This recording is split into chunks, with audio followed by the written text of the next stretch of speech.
Jesus has this habit, God has this habit of giving us a new name. We see here that Jesus gives Simon a new name. I think Simon's a pretty cool name. It's probably really cool at that time, maybe even popular, maybe even was the fad. But he says to Simon, "You are Simon, son of John. You will be called Peter," which is the word Cephas, which means rock. Do you have a nickname? At our church, everyone seems to have a nickname. Sometimes they get it before they even get there. Sometimes it's from, schoolmates, from friends, coworkers, their family. At Branches, we have a woman called the mayor. She got that because she knows everybody. She's not really the mayor. We have a guy named G Money because his name starts with letter G and someone decided to put money at the end. His dad has had a nickname for even longer, Krusty. We have a teenage girl named EJ, initials. We have a guy that seems to always make things happen, and so someone gave him the nickname The Wolf. We have another guy got a nickname from surfing, funny story, so they call him Mr. Big Time. And then me, I have the name Boogie. But we're not talking about nicknames here. When God is giving a name, it's not a nickname. There's more to it. In fact, here in Revelations 2:17, there's a promise. This is from the Message translation, Revelation 2:17. "Are your ears awake? Listen to the wind words, the Spirit blowing through the churches." And then it goes on to say, "I'll also give a clear, smooth stone inscribed with your new name, your secret new name." Do you know what your name is? What does the name signify? Are we going to know it on this side of heaven? Why do some people seem to get one and some don't? It's not so much about the name, but it's about the God that gives that name. And so what I want us to do is look closer at the God who is in the business of changing names. I love the way he phrases this with Peter. He says, "You are Simon, but you will be Peter." You are, but you shall be. You are, but you will be. So God is in the business of doing this. We see it all through history. Abraham was Abram, and that meant the childless, but now he's the father of many. Jacob, he was a go-aloner. He would do things all on his own. Now he gets a new name, Israel, one that consults God. John and James, they were quiet, reserved ones. In fact, they were so gentle that their mom had to go and ask that they would be at the right hand of Jesus. And yet Jesus gives them these names that don't seem to match up. Calls them sons of thunder. How's that for a name? But they were anything but thunder. Again, go back to Abraham. He's childless, but yet God gives him the name Abraham, which means father of many. Wait, what? It's like a turnaround. It's like what you would expect to be your weakness, God's name for them is the opposite of that. And Peter, I could just imagine the guys listening in. Wait, Simon, you're going to call him the Rock? By the way, the original Rock. You're going to call him the Rock. And then they get to see him live his life out. Not that they didn't know ahead of time. They already knew what he was like before. And if anybody knew who Simon was, it was anything but a rock. It was Simon himself. And so we see as Simon goes on with his life, or Peter, which is his real name, I could just see Peter himself, not to mention everybody else going, the rock. You mean the rock, me, who wavered when I was walking on the water? The rock. You're going to call me the steady one who refused God's will for you, and you had to rebuke me and say, get behind me, Satan. You sure you want to give this name to me? Are you sure you got the right guy? This same rock who's going to deny you? The same rock who, when a child comes and says, you know Jesus, you were with him, I never knew the man. Is that who we call the rock? Or what about when everybody was coming to grab you, Jesus, and I just panicked and I pulled out my sword and I cut off a soldier's ear? The rock? That doesn't seem like a calm one. That doesn't seem like a patient one. That doesn't seem like someone people would follow. I fail left and right, and you're going to call me rock? When you died, Jesus, when you were up on the cross, I wasn't even there. How can I be called the rock? And so Peter, the rock, goes on to do all of these things, to live this way. And yet he needs to be reminded again, no, this is who you are.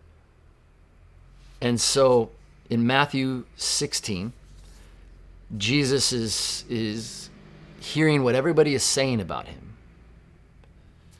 because it's like a crossroads for people. Who is this man? Is he the Messiah? What is he? Just a prophet? Is he a liar? Is he a magician? And so he looks at his disciples and he says, what about you? Who do you say that I am? And Simon Peter, I like that they put both names in here. Simon Peter answered, you are the Messiah, the Son of the living God. And Jesus replies, blessed are you, Simon, son of Jonah, for this was not revealed to you by flesh and blood, but by my Father in heaven. So he calls him Simon here. But in verse 18, he says, and I tell you that you are Peter. Who needs to be reminded of that?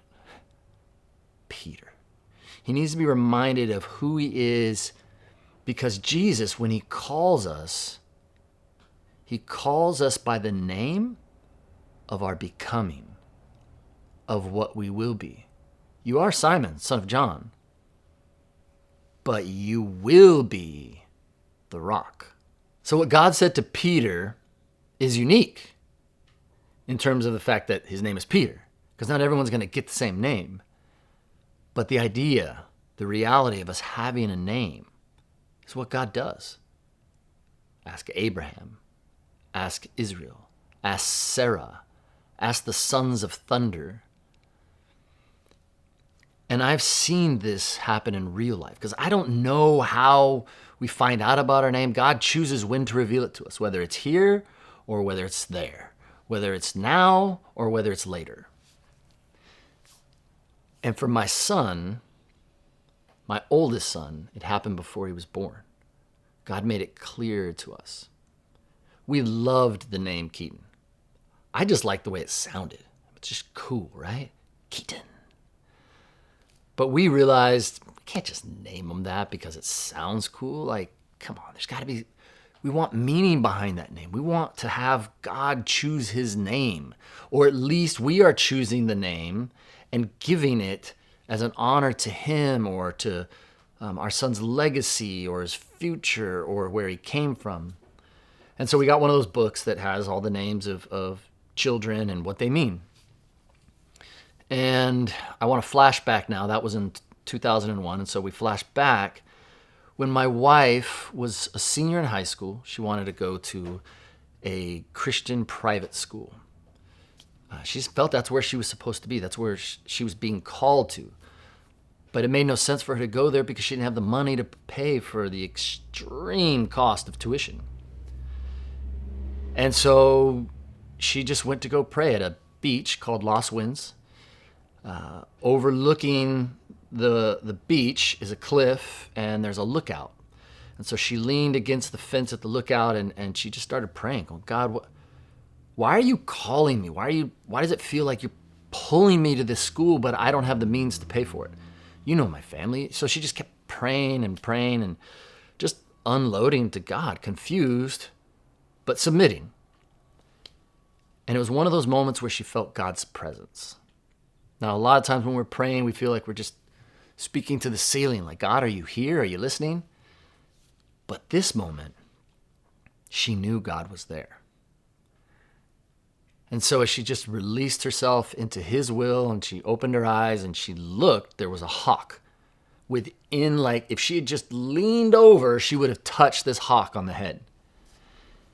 And she had never been this close to a hawk, and it was scary, she said. She goes, I understand now why they're called birds of prey. It was just fierce and had these huge talons. Like, I feel God's presence and there's a hawk. Is there some kind of connection? Well, within that week, this scholarship came from nowhere. She didn't know how she got it or why she got it, that allowed her to go to this school. It was as if God heard her prayer. Now, she's at school. Let's flash forward a little bit. She meets this amazing guy. That's me. And we're dating. And she realizes that this is starting to move forward, moving in the direction towards marriage, which she was not yet prepared for. It wasn't part of her plan. And so she goes down. The school that she ended up getting into is right there on the beach. And so she went down on the cliffs overlooking this beach in San Diego, away from her home, completely different area, different city. And as she's down there, she's just talking to God again. That's what prayer is. God, like, I thought you wanted me to go and do this. I thought you wanted me to leave the country. I thought you wanted me to be a nurse. I thought this was what you had for me, but is this what you want for me? What do you want me to do? I'll break it off, but I'll also say yes. What should I do? And as she's praying again, she likes to pray with her eyes closed, and she just senses God's presence. And she's like, because it doesn't happen all the time. And it's this, she's just out, like just out on the cliff. And she opens her eyes, and right there on the ground is a hawk. Not the same hawk, I don't think. A different hawk. And she's like, what is the deal with the hawks? I'm not Native American. I've never seen hawks before. What's going on here? Shortly after that, I can't remember the exact time frame, but very soon after that, we got engaged. So we're married. We have tried to have children. She's had multiple miscarriages. And she receives a phone call that really disturbs her. Someone basically saying, what's wrong with you? You should be pregnant.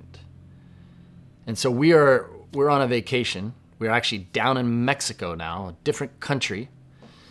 And she's angry. She's angry at God. Like, I've followed you. I've committed to you. I see these other people in my life that aren't following you, and they're not even trying to have kids, and they get it. Like, God, what is going on? Do you hear me? Are you punishing me? What's happening? And she's just laying all this out before God and just yelling at him. You can do that. God can handle it.